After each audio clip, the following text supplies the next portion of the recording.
Assalamualaikum warahmatullahi wabarakatuh. Selamat pagi kawan-kawan sekalian. Pada pertemuan kali ini kita akan mulai masuk ke dalam analisis tabel input-output, dan pada video pembelajaran kali ini saya akan mengawalinya dengan analisis deskriptif pada tabel input-output. Saya akan langsung masuk ke dalam slide nomor 5. Kawan-kawan sekalian, di slide ini ditunjukkan framework dari tabel input-output. Kotak yang ini menunjukkan kuadran pertama dari tabel I/O, di mana kuadran pertama ini menunjukkan nilai transaksi antara yang ada di dalam suatu ekonomi. Lalu kotak yang ada di sebelah kanannya itu menunjukkan kuadran 2, di mana kuadran 2 ini menunjukkan informasi konsumsi akhir. Sedangkan yang di bawah kotak utama tadi itu adalah kuadran 3, di mana kuadran 3 ini berisi informasi terkait input primer. Kawan-kawan sekalian, ketika kita menganalisis atau ketika kita menggunakan tabel input-output sebagai alat analisis kita, maka kita perlu memperhatikan bahwa pertama, nilai demand itu harus sama dengan nilai supply. Kedua nilai ini ditunjukkan di dalam kuadran 2 tabel input-output. Yang kedua adalah total input harus sama dengan total output, di mana total output ini ditunjukkan di kuadran 2 dan total input ditunjukkan di kuadran 3. Sebelum masuk lebih jauh, saya kira teman-teman juga familiar dengan beberapa istilah berikut, seperti demand, maknanya itu sama dengan permintaan, supply itu maknanya sama dengan penawaran, final demand itu maknanya sama dengan konsumsi akhir.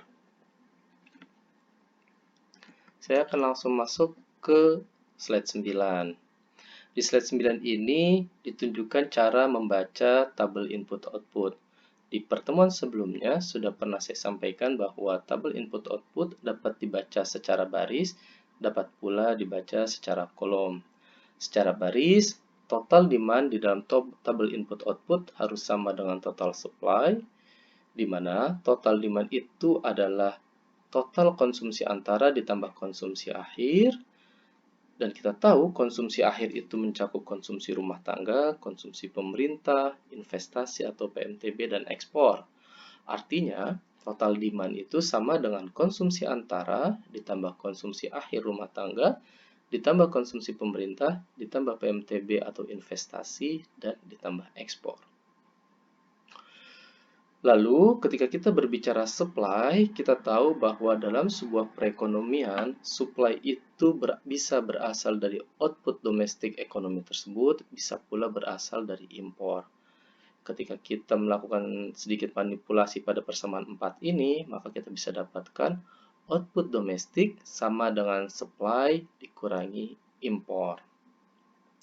Kawan-kawan sekalian, ketika kita review kembali persamaan 1 dan persamaan 3, ditambah mengkombinasikannya dengan persamaan 5, maka kita bisa dapatkan nilai output sama dengan konsumsi antara, ditambah konsumsi rumah tangga, ditambah konsumsi pemerintah, ditambah PMTB, dan ekspor dikurangi impor.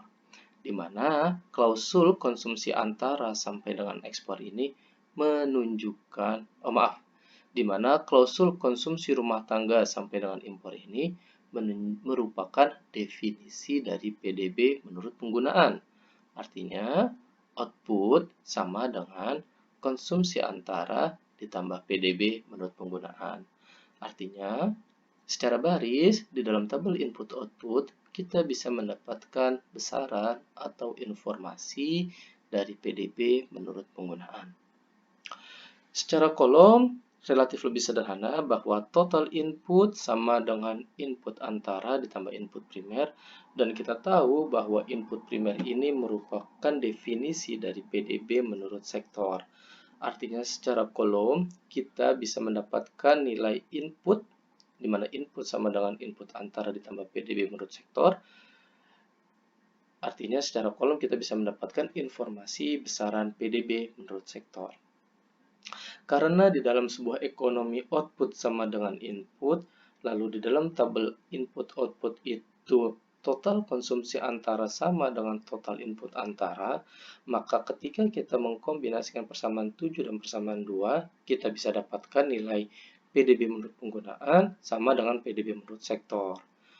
Artinya, tabel input-output menunjukkan konsistensi besaran PDB penggunaan yang sama dengan PDB menurut sektor. Ini saya skip saja. Ini juga, ini juga, ini juga. Nah, kita mau masuk ke dalam contoh aplikasinya saja. Kawan-kawan sekalian, ketika kita menggunakan tabel I/O 2005 atau tabel I/O manapun, maka kita bisa mendapatkan informasi berapa total permintaan, berapa total penawarannya. Slide ini menunjukkan nilai permintaan dan penawaran Indonesia menurut sektor di tahun 2005, di mana nilai permintaannya dirinci menjadi permintaan antara dan permintaan akhir. Ditambah juga ekspor, di mana jumlah dari permintaan antara dan permintaan akhir menjadi total permintaan. Dari sisi penawaran, juga dipilah menjadi penawaran yang berasal dari impor dan penawaran yang berasal dari output domestik. Artinya total penawaran adalah jumlah dari impor ditambah dengan output domestik.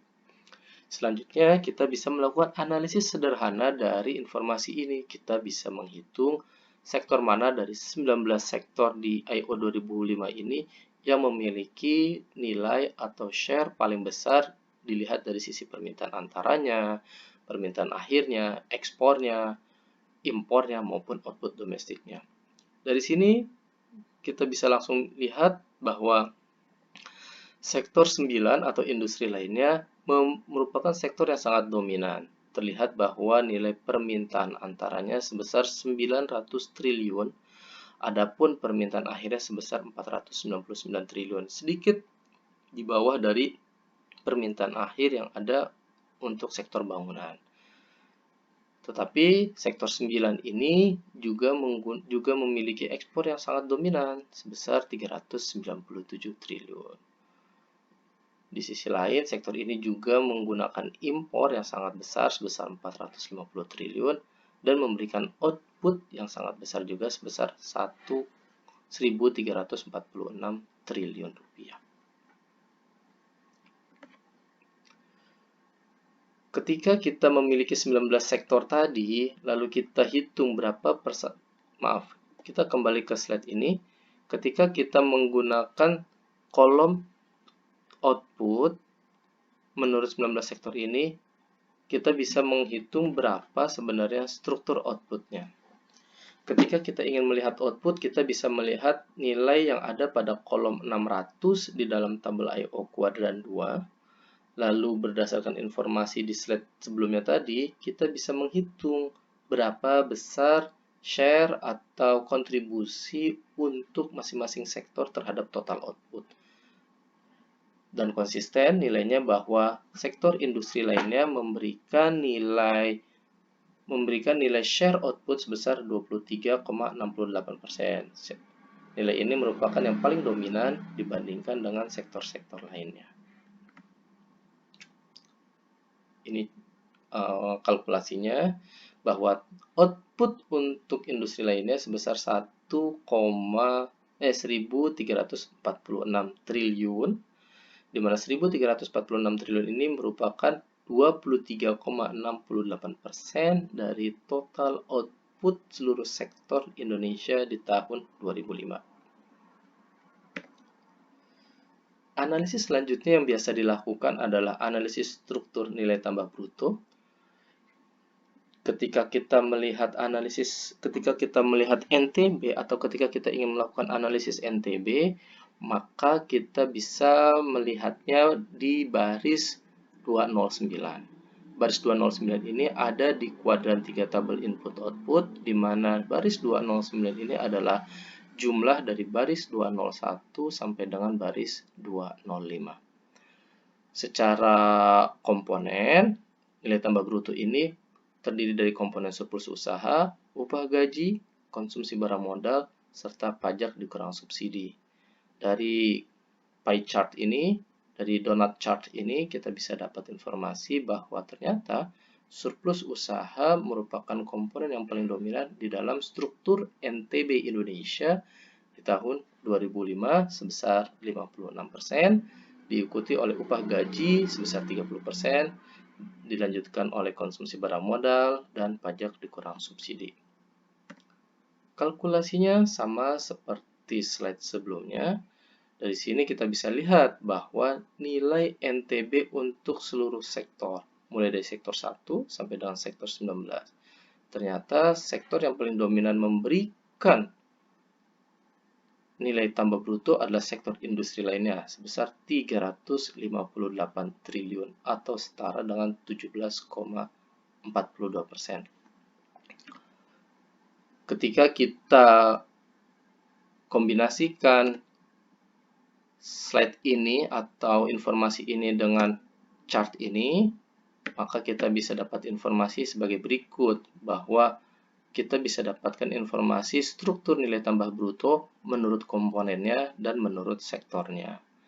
Sekali lagi, ditunjukkan bahwa sektor industri lainnya merupakan sektor yang paling dominan dengan nilai tambah bruto sebesar 469 triliun rupiah, di mana komponen utama pembentuknya itu adalah surplus usaha, diikuti dengan upah gaji, penyusutan, dan pajak tak langsung. Jika kita susun persentasenya, maka akan dihasilkan chart sebagai berikut. Kita bisa lihat bahwa baik untuk sektor industri lainnya maupun sektor-sektor lainnya, secara umum terlihat bahwa porsi untuk bar chart atau kolom chart yang warna pink ini lebih dominan dibandingkan untuk yang berwarna blue, yellow, maupun purple. Artinya, share untuk surplus usaha atau komponen surplus usaha memang paling dominan di seluruh sektor dibandingkan komponen upah gaji, penyusutan, maupun pajak tak langsung. Analisis selanjutnya yang bisa kita lakukan adalah melakukan analisis struktur konsumsi akhir, di mana struktur konsumsi akhir ini bisa mencakup konsumsi rumah tangga, konsumsi pemerintah, PMTB atau investasi, perubahan stok atau inventory, dan ekspor. Dari tabel I/O Indonesia tahun 2005, kita bisa dapatkan nilai bahwa konsumsi rumah tangga sangat mendominasi dengan persentase 41%, diikuti dengan ekspor, PMTB, inventory, hingga pemerintah. Ini adalah analisis yang bisa kita lakukan ketika kita mengkombinasikan struktur atau komponen permintaan akhir dengan sektor-sektor yang ada. Di sini terlihat bahwa ternyata sektor yang paling dominan itu mungkin sektor ini konsumsi rumah tangga, dan itu terjadi untuk sektor 17. Besarannya sebesar ini, mungkin ada yang hilang ketikannya ya, tapi kita bisa dari chartnya terlihat bahwa yang paling tinggi itu adalah konsumsi rumah tangga. Ya, demikian penjelasan untuk analisis deskriptif dari tabel I/O.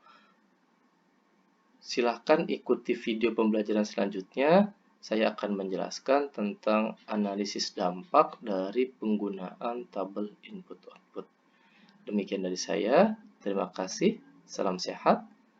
Tetap semangat. Assalamualaikum warahmatullahi wabarakatuh.